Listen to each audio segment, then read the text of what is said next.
Chevènement.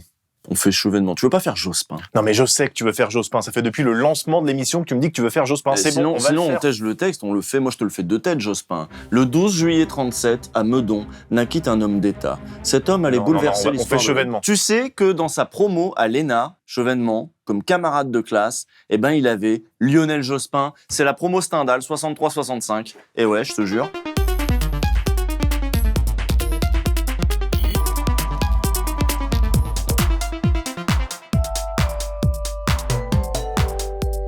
Mesdames, messieurs, bienvenue. Aujourd'hui, nous allons vous parler d'un homme qu'on connaît finalement assez peu, alors qu'on le voit relativement souvent à la télé. On le voit plus que Jospin, hein, parce que lui, il a eu la dignité de se retirer de la vie politique et médiatique au bon moment. Quelle classe! Chevènement a aujourd'hui 82 ans. Il est plutôt bien portant, on l'invite encore sur les plateaux pour qu'il raconte des anecdotes sur des mecs morts. Edgar Faure faisait des petits distiques. Et je me souviens, j'étais à côté de lui, il écrivait.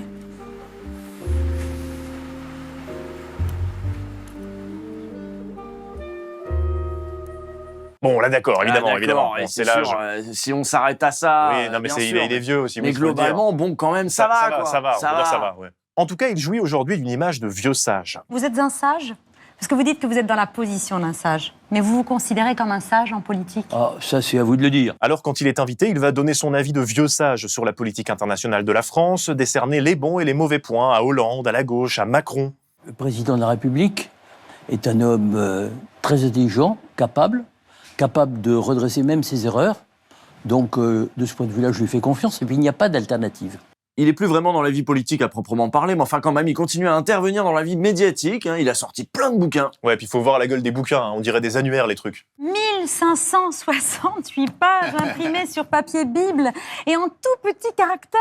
Vous inquiétez pas, elle l'a pas lu, hein. De toute façon, ce qui compte, c'est que c'est des bouquins qui servent à justifier une tournée médiatique derrière. Ouais, parce que tout le monde semble avoir une forme de respect pour la figure et l'héritage de Chevènement. Tenez, même Zemmour kiffe ses bouquins. Je pense à 99% la même chose qu'écrit ce livre, mais ça vous le savez, Eric le sait. Donc ça, c'est pas un sujet. Bon, c'est un peu un sujet quand même, on voit qu'ils ont les mêmes angoisses. Ah bah, ils ont au moins quelques névroses en commun, mais est-ce qu'on peut s'étonner qu'un mec qui a écrit Le suicide français et La France n'a pas dit son dernier mot soit plein d'admiration pour celui qui a écrit La France est-elle finie?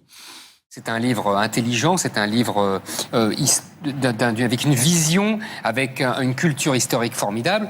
Et vraiment, je tiens à rendre hommage. C'est tellement rare d'avoir un livre de cette qualité qu'il faut le dire. Plus largement, il faut reconnaître que Chevènement, en plus d'avoir été un homme d'État, hein, il a été plusieurs fois ministre, c'est aussi quelqu'un qui appartient à une génération qui accordait une grande importance au travail intellectuel. Alors que c'est vrai qu'aujourd'hui, on a plutôt des managers carriéristes, des hauts fonctionnaires à courte vue, des technocrates formatés. Bon, depuis le début de l'émission, Chevènement, vous l'avez vu défendre Macron en reprenant une phrase de Thatcher. De ce point de vue-là, je lui fais confiance et puis il n'y a pas d'alternative. Vous avez vu Éric Zemmour porter au nu son bouquin et dire qu'il était d'accord avec sa vision du monde? Ouais, là, si vous connaissez pas Chevènement, vous vous dites, bah, c'est un mec de droite un peu poussiéreux, mais sérieux, genre Balladur ou Raymond Barre, quoi. Eh ben, figurez-vous que c'est un homme de gauche, dis donc. C'est même une des figures les plus importantes de la gauche des années 70-80. Et à plusieurs égards, c'est même un des artisans de la victoire de la gauche en 81. C'est même lui qui a rédigé en grande partie le programme commun de la gauche. C'est pas rien, mais c'est pas tout.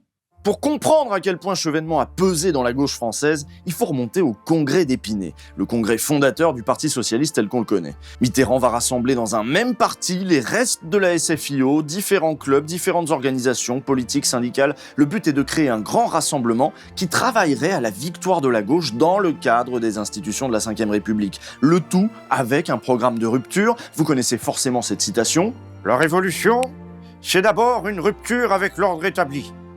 Celui qui n'accepte pas cette rupture avec l'ordre établi, avec la société capitaliste, celui-là ne peut pas être adhérent du Parti socialiste. C'est d'ailleurs cette radicalité qui rend possible l'alliance avec les communistes et donc le programme commun de la gauche. Et ça va pas de soi. Il y a une partie des socialistes qui se voyaient tout à fait continuer à gouverner gentiment dans des gouvernements centristes, modérés, comme ils l'avaient déjà fait par le passé. Bah oui, il y a toujours eu des socialistes de droite. Sauf que l'intuition de Mitterrand, c'est que là, ça y est, le pays est prêt pour avoir une gauche de transformation sociale qui arrive au pouvoir, une gauche de rupture.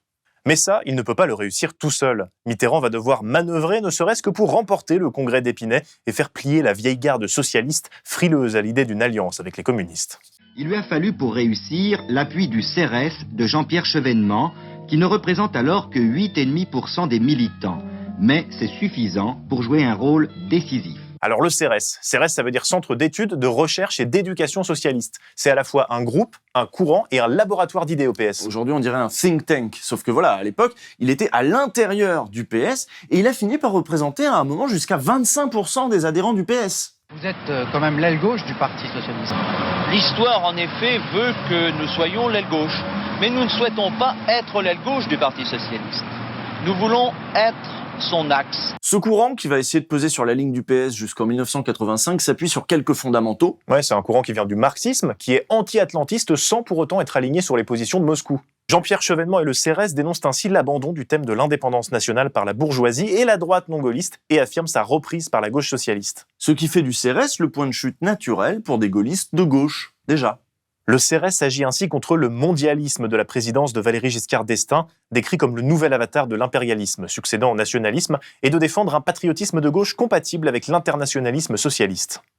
Là, c'est le CERES tel que décrit dans ce bouquin, dirigé par Régis Boula et Renaud Meltz, Chevènement, le dernier des Jacobins. D'ailleurs, c'est paru cette année, en octobre. Bah oui, c'est vous dire si cette figure de Chevènement continue à intriguer beaucoup de monde, et c'est normal, vous imaginez bien. Partir du marxisme pour finir adoré par Zemmour chez Ruquier, c'est bien qu'il s'est passé plein de trucs entre-temps. Le premier truc qui s'est passé, déjà, c'est la victoire de Mitterrand.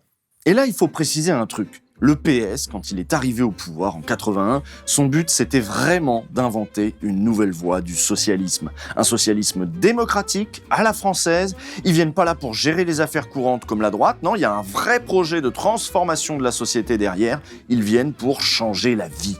Et Chevènement, il fait bien sûr partie de l'aventure. Il est nommé ministre de la Recherche dans le premier gouvernement socialiste en 81, et c'est la première fois qu'il va pouvoir se frotter à l'exercice du pouvoir en tant qu'homme d'État. Voilà, et son ministère deviendra vite celui de la recherche et de l'industrie. Attention, ça compte pour plus tard. Très rapidement, Chevènement va se sentir bien dans ce costume d'homme d'État. Il est loyal à son gouvernement, il ne fait pas de vagues. Celui qui a été considéré comme un dangereux extrémiste de gauche va finalement passer pour un modéré. D'ailleurs, dans le bouquin, là, il cite des articles de presse. Écoutez ce qu'on disait à l'époque sur Chevènement. Dans le JDD, on peut lire « Il passait pour un dur, il se révèle modéré ». Dans l'Express, il est écrit « L'épouvantail du PS s'est aisément coulé dans les habits de l'homme d'État ». Et le Figaro ira même jusqu'à le qualifier d'ex-gauchiste, dauphin de Mitterrand. Et là, on voit se dessiner un certain portrait de Chevènement, celui d'un énarque loyal, celui d'un homme d'État qui accepte le compromis et qui tient pour sacré la solidarité gouvernementale. Bon, après, ce compromis, Chevènement, il l'accepte jusqu'à un certain point. Il peut avaler des couleuvres, mais faut pas pousser non plus. C'est pas un macroniste de gauche, le gars. Oui, c'est vrai qu'au bout d'un moment, il a un point de rupture, parce qu'il a quand même quelques convictions, et ça, il le résume en une phrase, restée célèbre. Un ministre, ça ferme sa gueule. Si ça veut l'ouvrir, ça démissionne. Et c'est ce qu'il va faire plusieurs fois. La première démission, elle va survenir en 1983. Il va quitter le ministère de la Recherche et de l'Industrie. Et là, on peut se dire, mais qu'est-ce qui s'est passé? Le gars était quand même respecté. Même le Figaro l'aimait bien. En vrai, il y avait déjà de l'eau dans le gaz. Il y avait eu un déjeuner sans lui à l'Élysée avec des patrons et Jacques Attali où ils l'ont pourri devant le président de la République. Et la goutte d'eau, ça a été une remarque de Mitterrand lors d'un conseil des ministres en mars 83.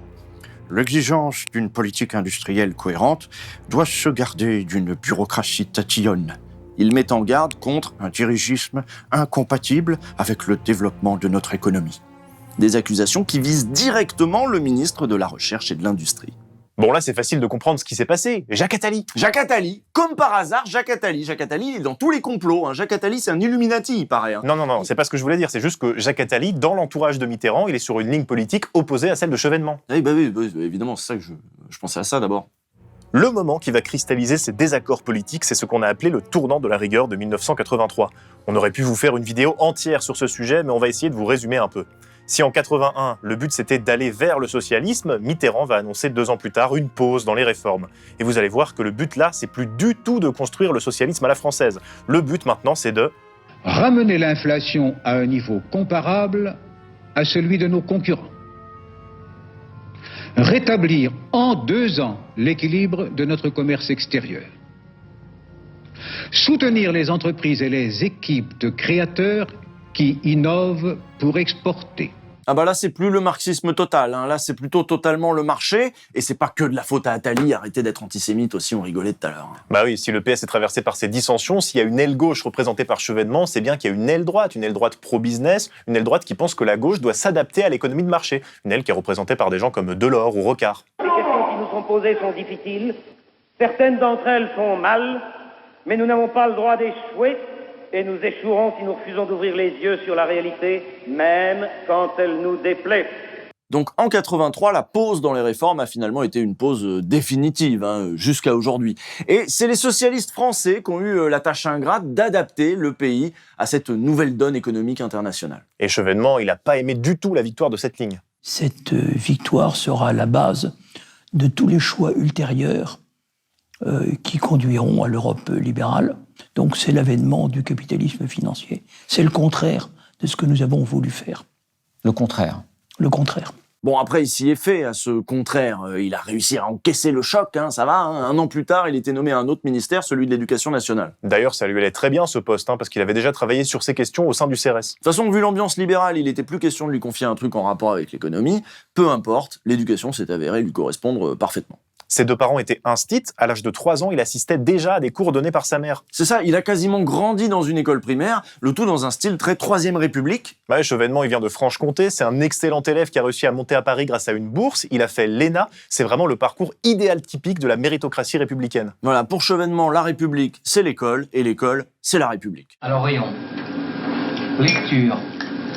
Expression orale. Jean-Pierre Chevènement serait-il le mauvais élève ou plutôt le provocateur du Parti socialiste? Alors, quand on voit Chevènement, on pense pas trop à un provocateur. Mais si le journaliste dit ça, c'est parce que ses positions détonnaient au sein de son parti. Bah oui, parce que dans les années 80, la gauche, elle sortait de 68, quoi. Donc sur l'éducation, elle était encore dans des trucs, l'enfant au centre, moins d'autorité pour le prof, allez, on se met tous pieds nus, on s'assied en cercle, allez, on fume des joints. Vous voyez, quoi, tous les trucs pédagogos, les trucs de babos. Et cet esprit-là, c'est pas du tout celui de Chevènement. Chevènement, ça a jamais été un hippie. Il a fait la guerre d'Algérie, Même s'il était pour l'indépendance, il y est allé par loyauté pour la France. C'est un bon élève, un bon patriote. Il est très sensible aux notions d'ordre et de mérite. J'aime mon pays, j'aime beaucoup mon pays. Et je m'intéresse à l'avenir, à tout ce qui touche à l'avenir.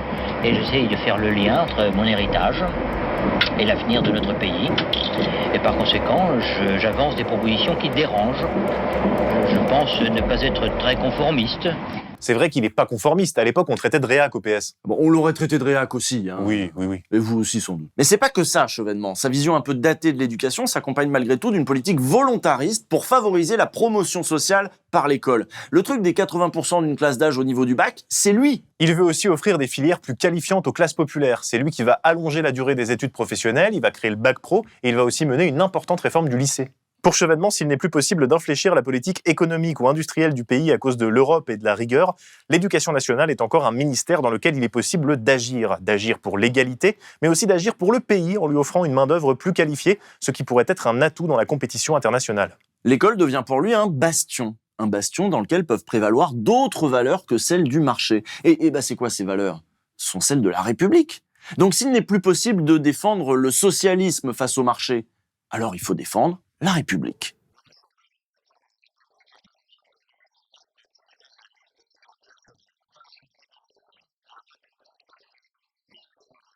Son petit club, le CRS, va donc logiquement changer de nom. En 85, Chevènement rebaptise son courant Socialisme et République.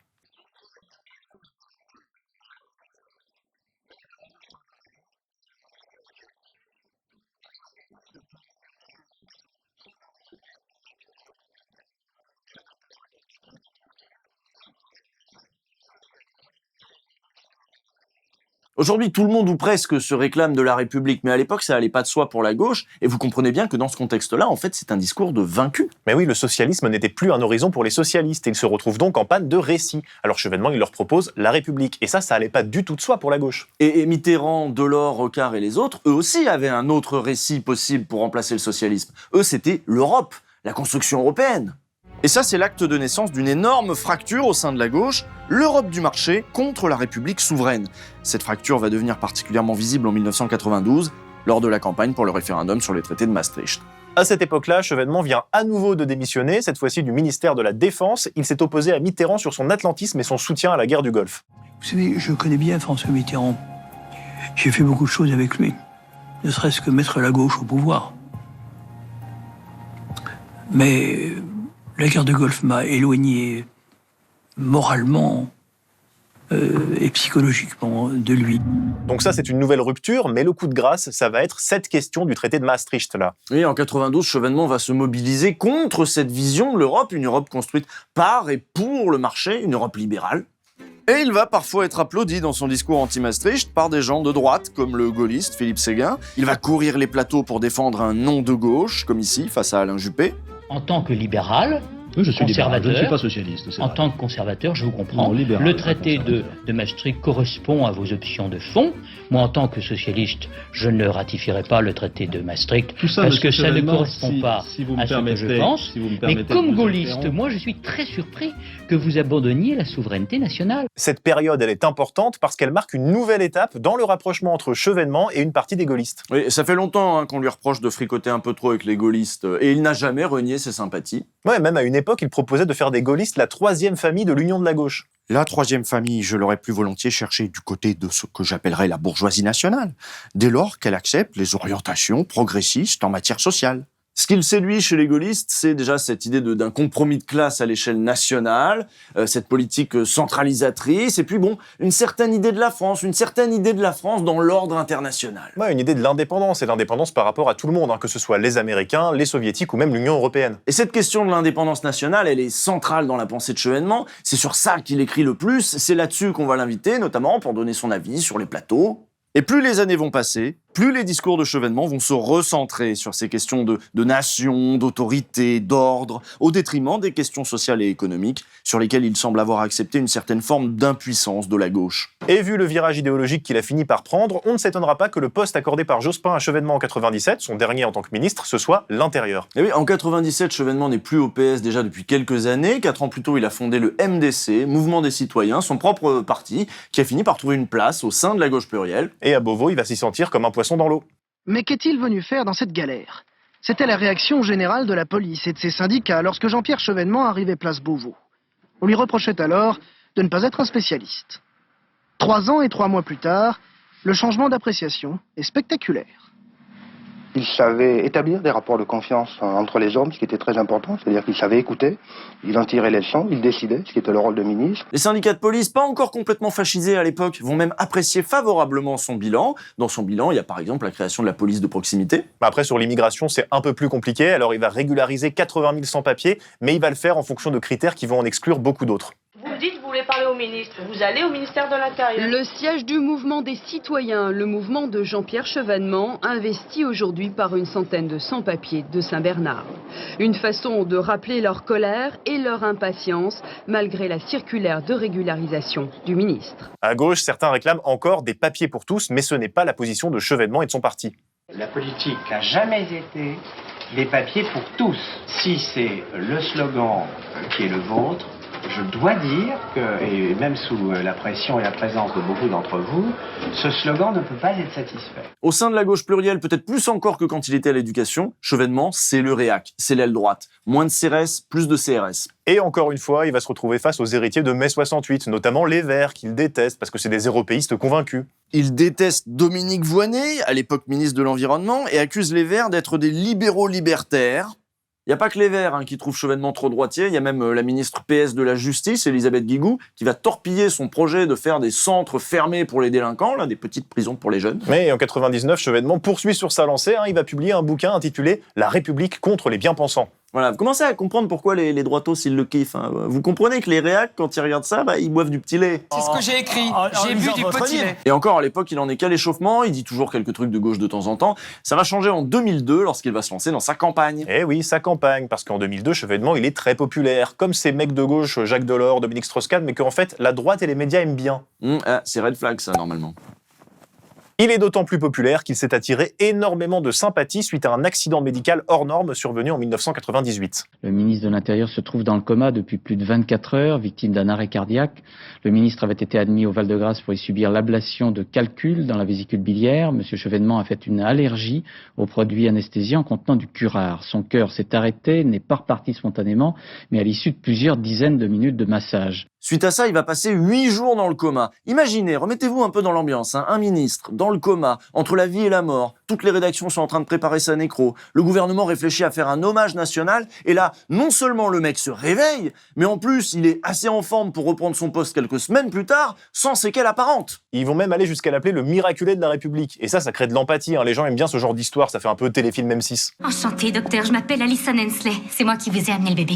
Oh, évidemment, je vous rassure tout de suite, elle va bien. Et donc le gars, il est populaire, à gauche comme à droite. Pourquoi il se présenterait pas à la présidentielle? C'est ce qu'on fait dans ce pays, normalement. Bah oui, puis en plus, le 6 juin 2001, dans Le Monde, il y a 50 personnalités qui signent une tribune pour lui demander d'être candidat. Ouais, et alors là, il y a à boire et à manger. Hein. Il y a Pierre-André Taguieff, l'anti-islamo-gauchiste, là. Il y a les époux Aubrac, des résistants Lucie et Raymond Aubrac. Il y a Gad Elmaleh. Il n'en fallait pas plus pour flatter Chevènement, qui se déclare officiellement en septembre 2001. Oui, il sera candidat à l'élection présidentielle.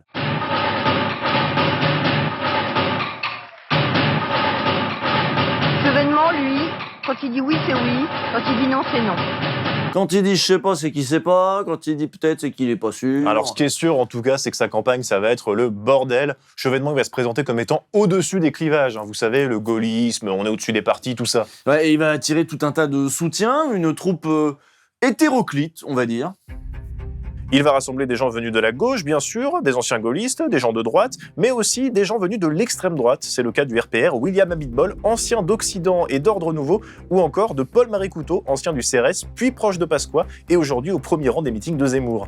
Et il va même à un moment se rapprocher de Philippe de Villiers, qui va laisser planer le doute. Et alors là, autant vous dire que d'avoir le bouffon catho-tradi du Puy du Fou qui se rapproche du héros de la République, ça a déstabilisé beaucoup de monde dans les soutiens de Chevènement. Ouais, mais en tout cas, à cette époque, dans ces soutiens de Chevènement, justement, on trouvait des gens comme Natacha Polony, comme Florian Philippot et même Emmanuel Macron.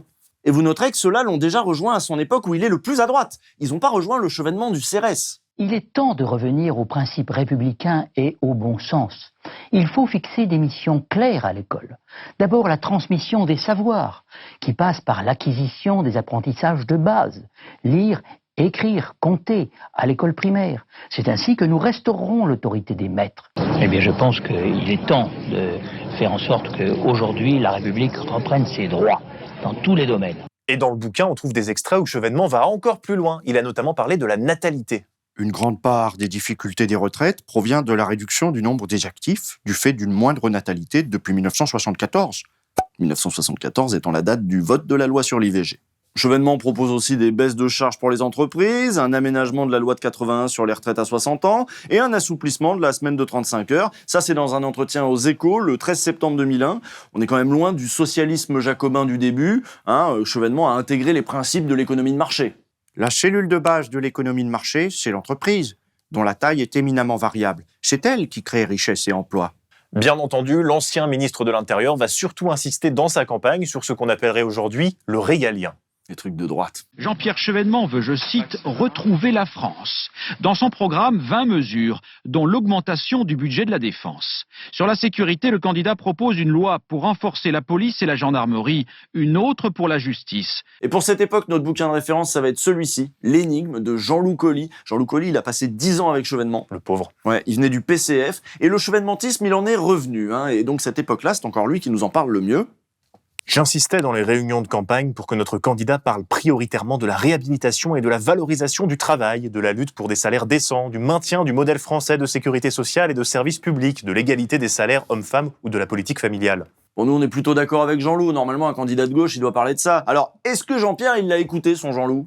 Attends, on va voir. Jean-Pierre était intellectuellement d'accord avec cette ligne, mais ne parvint pas, malgré de nombreuses initiatives prises en direction du monde du travail, à réellement impulser une campagne à dominante sociale. Il fut d'abord prisonnier du poids de ses propres tropismes, politique extérieure, sécurité, défense, éducation, politique monétaire, politique industrielle, etc. La confiance, selon Jean-Pierre Chevènement, c'est aussi le respect de l'autorité, dans la rue ou à l'école. Le candidat s'engage à lutter contre la violence. Alors, un candidat de gauche qui fait campagne sur des thèmes de droite avec des gens de droite, est-ce que ça fonctionne ? Ah bah ça marche bien, pour faire perdre la gauche. Chevènement va finir à 5% derrière Arlette Laguillet, Jospin va se faire battre et on va se retrouver avec le second tour, Le Pen-Chirac, vous connaissez la suite même. Entre les deux tours, tout le pays est secoué de manifs de jeunes, des manifs anti-Le Pen, des manifs qui rassemblent des milliers de personnes et qui attirent aussi toute une génération qui n'avait peut-être pas trouvé son bonheur dans l'offre électorale.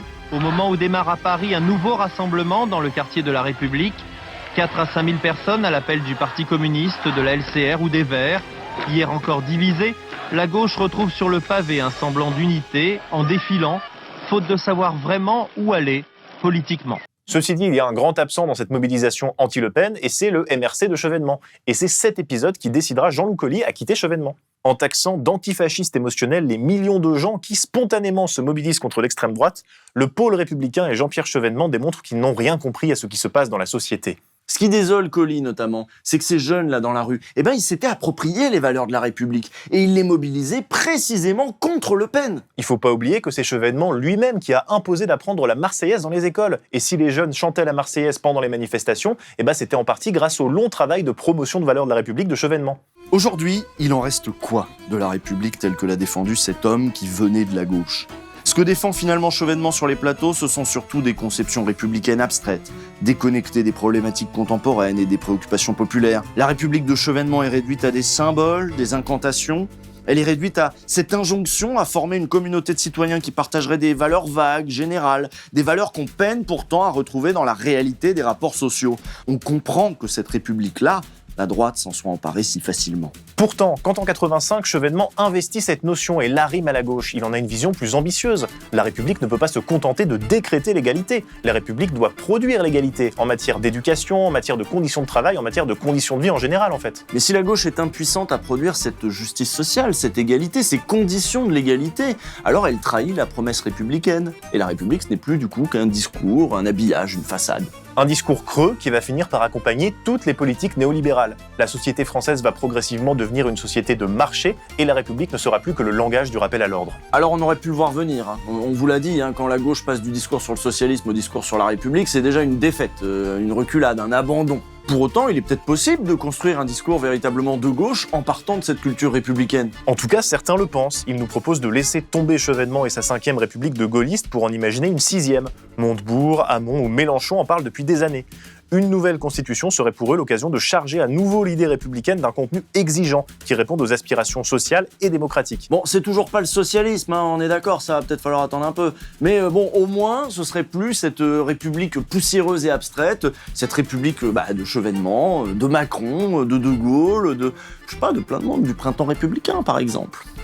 L'itinéraire de Chevènement est atypique. C'est celui d'un homme qui a su faire preuve d'une grande clairvoyance sur le néolibéralisme, sur la construction européenne, sur des événements comme la guerre du Golfe. Et ses idées résonnent encore aujourd'hui, et certains se réclament encore de lui. Mais bon, la plupart de ceux qui se réclament encore de Chevènement aujourd'hui mettent surtout en avant ses aspects les plus conservateurs.